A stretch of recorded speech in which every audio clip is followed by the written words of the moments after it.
Olá, sétimo ano, tudo bem com vocês? Espero que sim.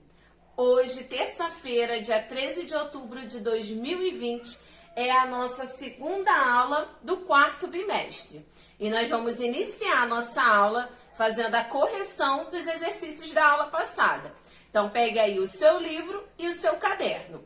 E vamos dar início à correção dos exercícios aí do livro, página 77.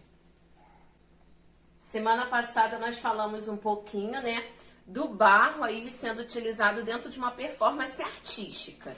E relacionado, ao tema argila, barro, vocês irão responder as seguintes questões, Sobre o tema penso. Na minha cidade, posso encontrar trabalhos com argila aonde você consegue encontrar aí? Na sua cidade, trabalhos com argila.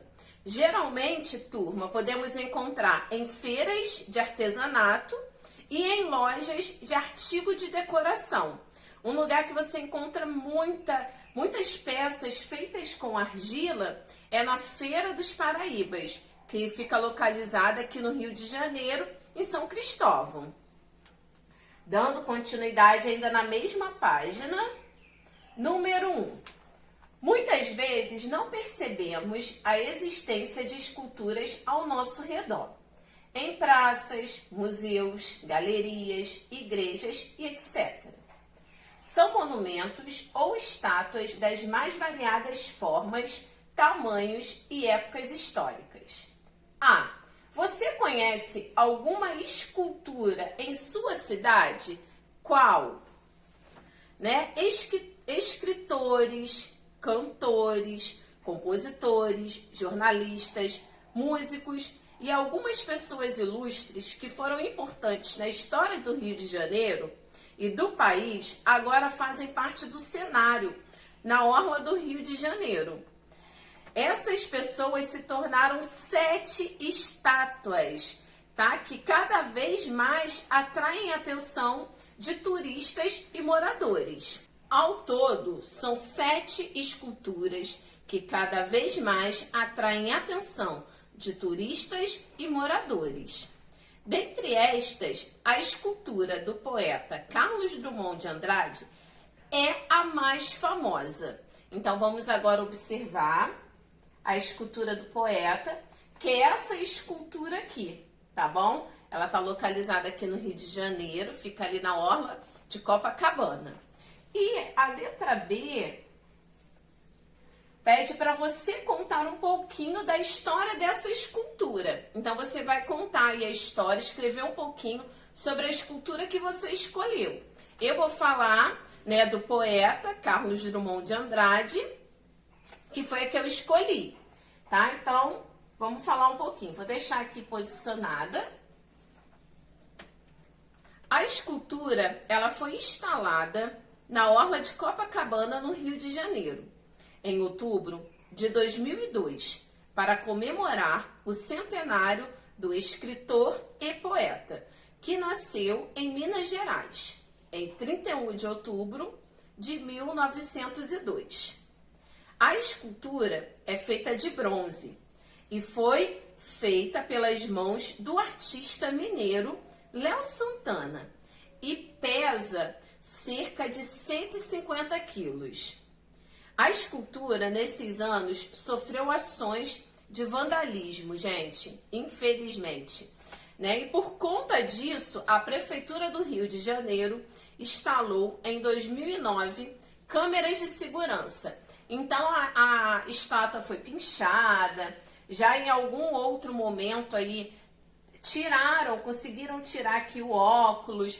Então, por conta disso, agora a estátua fica ali posicionaram algumas câmeras de segurança para evitar esse vandalismo. Infelizmente, tem muitas pessoas que fazem isso. É muito triste.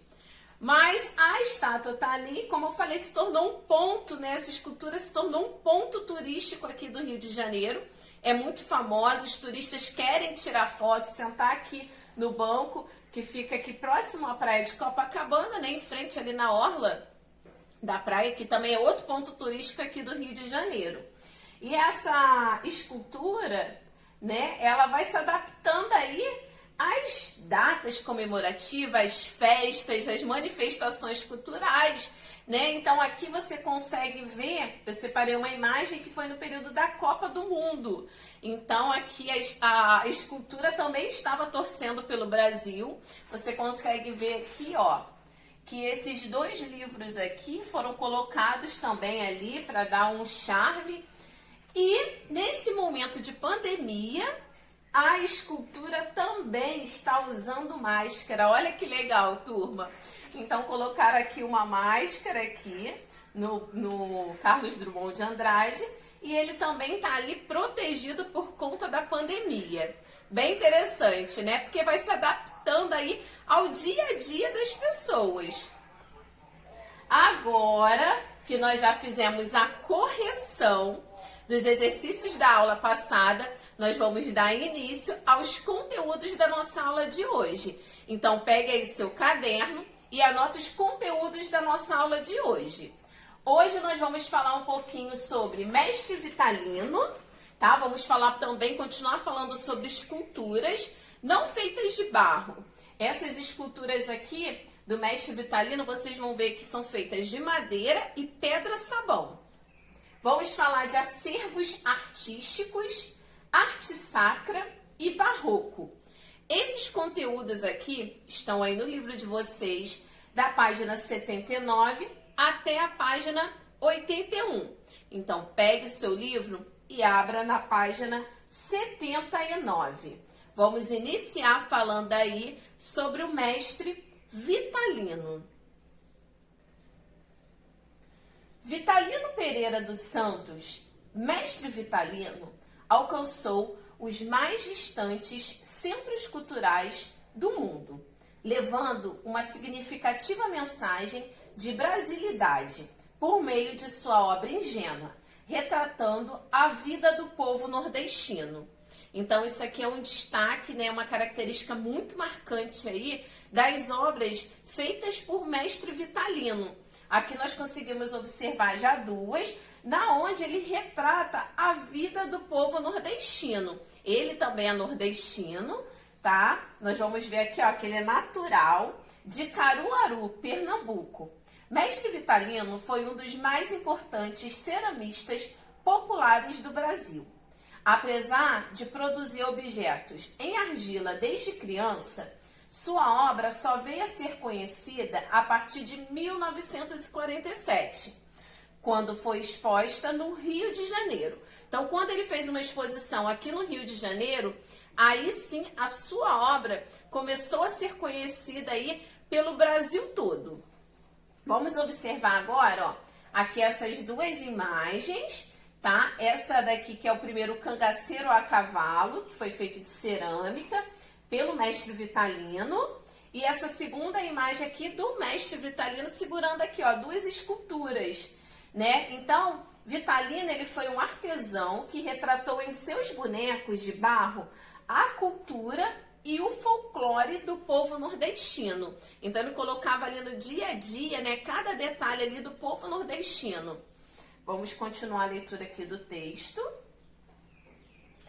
Hoje, suas obras estão espalhadas em diversos acervos artísticos e o local onde residiu se tornou um museu, a Casa Museu Mestre Vitalino, que é administrado por sua família, tá? Então fica localizado lá em Caruaru, a Casa Museu Mestre Vitalino. Eu tive a oportunidade de conhecer. Foi é uma exposição assim muito interessante, porque ele coloca o dia a dia realmente retratando ali, através das suas esculturas, a rotina ali do povo nordestino, muitas das vezes, né, a dificuldade ali do dia a dia também daquele povo.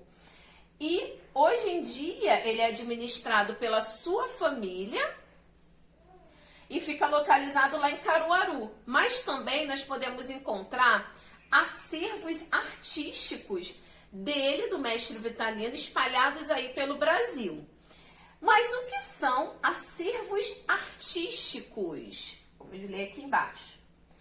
Acervo artístico, coleção ou conjunto de obras, objetos ou outros documentos guardados em espaços públicos ou particulares. Tá? Então, geralmente, aquele museu ele já tem um acervo próprio, né, daquele museu. Então, por exemplo, aqui do Mestre Vitalino tem uma coleção de obras, objetos, documentos, né, tudo guardado ali dentro daquele espaço. E outros museus também recebem obras ali do Mestre Vitalino e tem o seu acervo.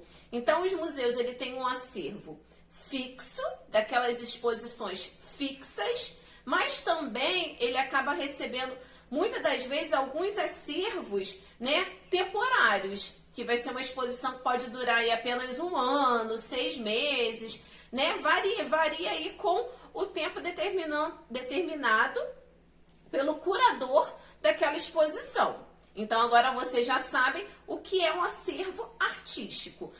Dando continuidade, suas peças retratam a figura do homem do sertão nordestino, nas suas mais diversas cenas do cotidiano. Quando criança, esculpia animais comuns em seu dia a dia, como cavalos e bois, e vão permanecer em toda a sua obra. A partir da década de 1930, Vitalino, possivelmente inspirado nos acontecimentos históricos da sua região, retrata cangaceiros, soldados e políticos em seu trabalho. Mas vocês vão ver muitas obras dele com a presença dos animais ali do seu dia a dia, que eram os cavalos e os bois. Então, aqui embaixo, nós já podemos até observar uma primeira imagem que eu separei, que é uma escultura, né, que está representando aí uma família nordestina, indo para a feira trabalhar. Então, você consegue ver aqui, ó, a família, muitas das vezes, ó, com o seu burrinho, levando muitas das vezes o seu cachorro até junto lá, para poder ganhar o quê? O seu ganha-pão lá na feira. Então, o dia a dia é típico daquela família nordestina. Essa obra aqui dele, essa escultura, ela tá pintada, bem colorida, mas nem todas são assim não, tá? Tem algumas que o Mestre Vitalino prefere que permaneça assim, ó, tá? Feita ali com argila ou barro, sem ter a aplicação de tinta. Dando continuidade, Mestre Vitalino deu grande visibilidade à arte do barro do Nordeste. Seu trabalho serviu de inspiração para diversos outros artistas populares, que deram continuidade ao seu estilo de cerâmica, como Manuel Eudócio, Zé Caboclo e Manuel Galdino, entre tantos outros. Então, o Mestre Vitalino se tornou a inspiração para muitos outros artistas, artesãos, daí continuidade ao trabalho feito com barro. E hoje em dia é muito comum, né, você encontrar lá em Caruaru, na feira de artesanato, vários produtos, várias peças feitas por artesãos que se inspiraram aí nas obras, né, do Mestre Vitalino. Agora nós vamos observar mais algumas esculturas feitas por ele, né? Essa daqui nós já observamos, essa também. E agora aqui, ó, Mestre Vitalino ali todo feliz, segurando uma de suas esculturas. Então você vai observar que a família nordestina realmente está muito presente em diversas esculturas. Porque essa daqui não é a mesma lá de cima não, tá, turma? Ó, já é outra escultura. Essa família aqui tá um pouquinho maior. Mais uma aqui, sentada na frente de casa. Então, você consegue ver aqui, ó, alguns trabalhadores já indo ali para a roça, posicionando aqui, ó, colocando uma fogueira. No final de dia, a família toda ali sentada, conversando na porta de casa. E lá em Caruaru, né, a escultura de Mestre Vitalino, que fizeram essa homenagem. E essa escultura está segurando uma outra escultura, né, que é a presença ali do boi, que é um dos animais que ele gostava muito de retratar nas suas obras. E aqui embaixo, a sua filha dando continuidade ao trabalho do seu pai, né? Então a filha do mestre Vitalino aprendeu ali no dia a dia, né, a confeccionar também, trabalhar ali com o barro, com a argila, com a cerâmica e tá dando continuidade. Essa imagem aqui, ó, é lá do Espaço Cultural que fica localizado em Caruaru. Eu tive o privilégio de conhecer, não tenho foto, infelizmente, mas é um lugar bem rústico, a casa, ó, toda feita aqui, ó, de barro, bem rústico e muito interessante. Então você fica ali por horas observando o trabalho de mestre Vitalino e algumas peças já feitas pelos seus filhos, inclusive aqui pela sua filha. Agora, por falar em escultura, vamos falar um pouquinho da escultura presente no Barroco Mineiro. Então, nós vamos falar agora sobre Barroco Mineiro. Antônio Francisco Lisboa, mais conhecido como Aleijadinho, nasceu em Ouro Preto, Minas Gerais, e é considerado o maior artista e arquiteto do período colonial brasileiro. Ficou conhecido por esse apelido por causa de uma doença que deformou parte dos seus membros, principalmente as mãos. Tá? Então ele é conhecido como Aleijadinho por conta disso, dessa doença que acabou ali, né, danificando um pouco e deformando um pouco as suas mãos. Mas, mesmo assim, ele não deixou de trabalhar. E para tanto contava com a ajuda de seus auxiliares. Então Aleijadinho ele não desistiu, né, de produzir belíssimas esculturas. Ele não permitiu que essa doença, né, fizesse com que ele parasse. Pelo contrário, ele pegou, né, reuniu ali, formou uma equipe e que ajudou muito, auxiliava muito ali Aleijadinho durante a produção de suas esculturas. O trabalho de Aleijadinho é compreendido por esculturas, altares, fachadas de igrejas e outras peças de arte sacra. Então ele não fez apenas esculturas. As esculturas são muito conhecidas, mas ele também fez ali altares, fachadas de igrejas e outras peças de arte sacra. Mas o que é arte sacra? Vamos observar, vamos ler aqui embaixo. Arte sacra é a produção artística relacionada à religiosidade e de culto ao divino. Então, toda peça, tudo que é referente à religião é considerado arte sacra. Suas obras são esculpidas em madeira e pedra-sabão. Então, são os dois materiais que Aleijadinho ele utiliza para ali confeccionar suas esculturas. Madeira e pedra-sabão. Já já vocês vão ver um vídeo que fala bastante a respeito da pedra-sabão. E foram todas realizadas em cidades históricas mineiras, como Ouro Preto e São João del Rei. A obra de Aleijadinho representa o estilo barroco no Brasil, tá? Então agora nós vamos ver um pouquinho quais são as características do estilo barroco. Mais especificamente o barroco mineiro. Sua produção foi intensa e durou muitos anos, resultando em um número bastante expressivo de esculturas que configuram essa região como uma das mais numerosas em estátuas do período barroco, tá? Eu tive a oportunidade de conhecer Ouro Preto e lá realmente, todo lugar assim, a maioria dos espaços que você consegue andar ali no centro histórico, tem muitas esculturas. E as esculturas feitas, né, por Aleijadinho e a sua equipe ali, né, que ajudou na produção. Agora vamos observar aqui em cima, ó, essa primeira imagem é de uma escultura, né, da arte sacra, que está representando ali o carregamento da cruz, quando Jesus estava indo ali para a crucificação. E essa segunda imagem aqui é a fachada da igreja do Santuário de Bom Jesus, tá? Que fica em Minas Gerais, com estátuas de profetas esculpidas por Aleijadinho. Essa igreja aqui não fica localizada em Ouro Preto, tá? E tem várias esculturas. Aqui, ó, você consegue ver logo aqui, ó, na frente duas. E a fachada também toda foi feita por Aleijadinho. Agora vamos falar um pouquinho sobre o barroco. O barroco é um estilo artístico iniciado no fim do século XVI, espalhando-se por toda a Europa e a América Latina, até meados do século XVIII.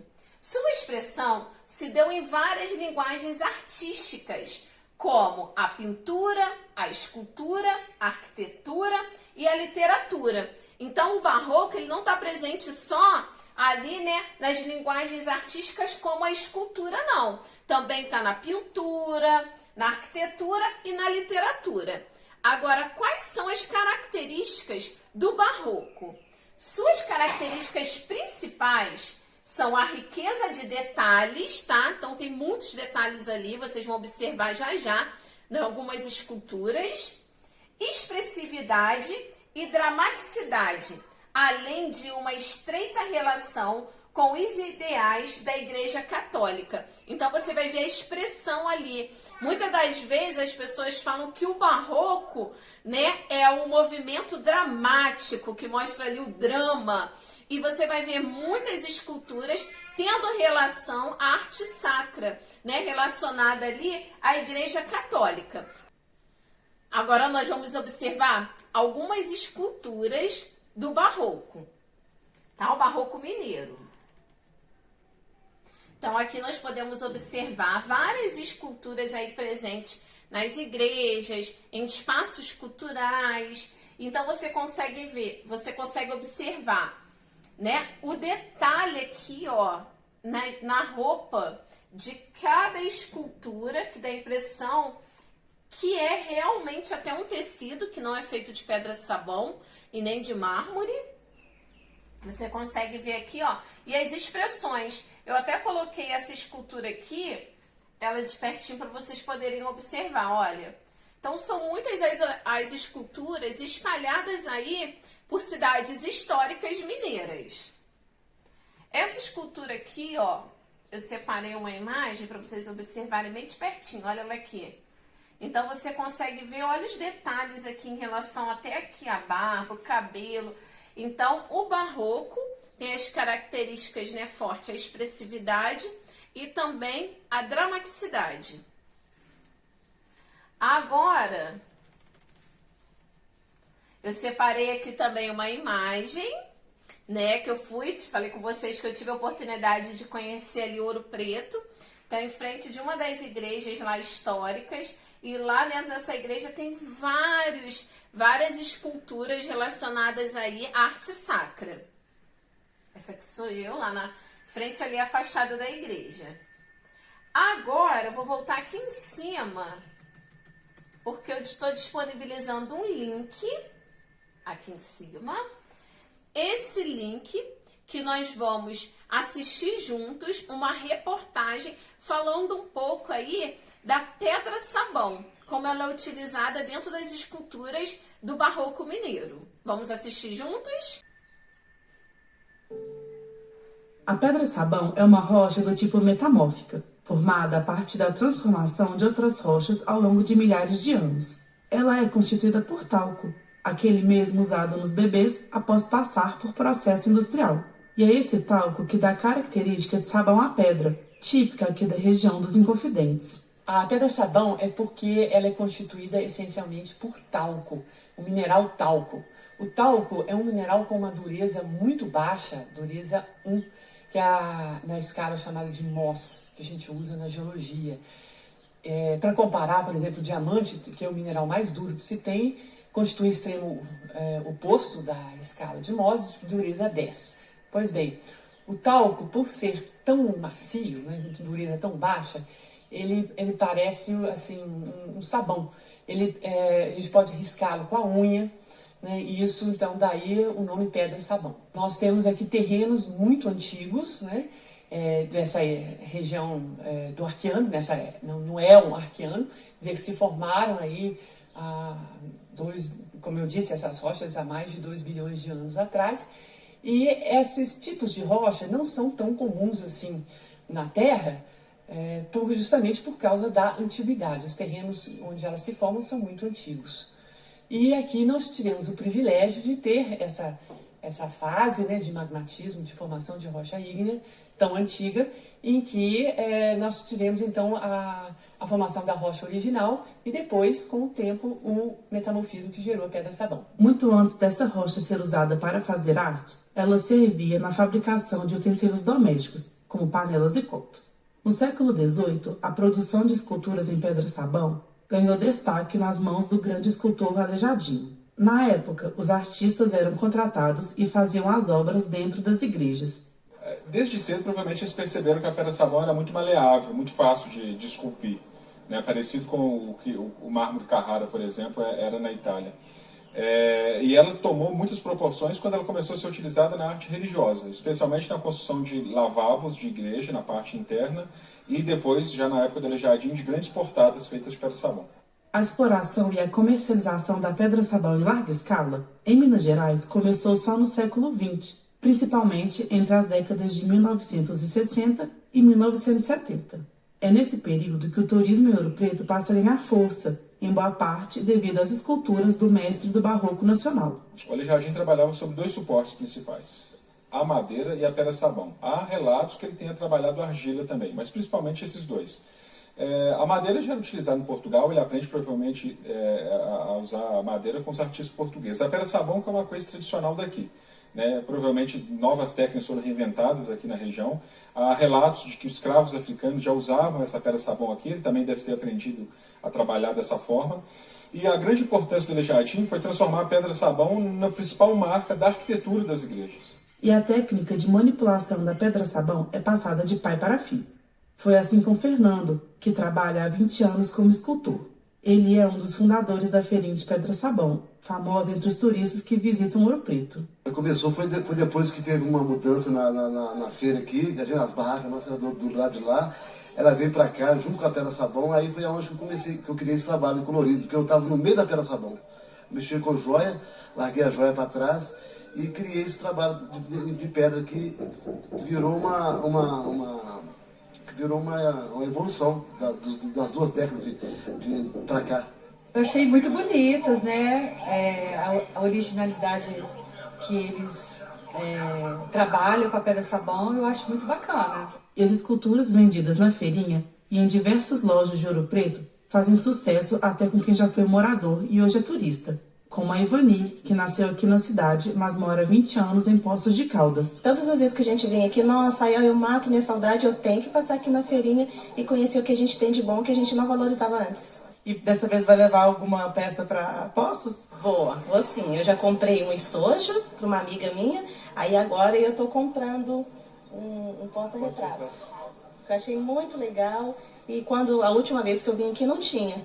Aí eu tô levando o porta-retrato desse que é interessante. Todas as vezes que novidade, todas as vezes que eu for pra Poços, vai estar sempre um pedacinho de Ouro Preto lá com a gente.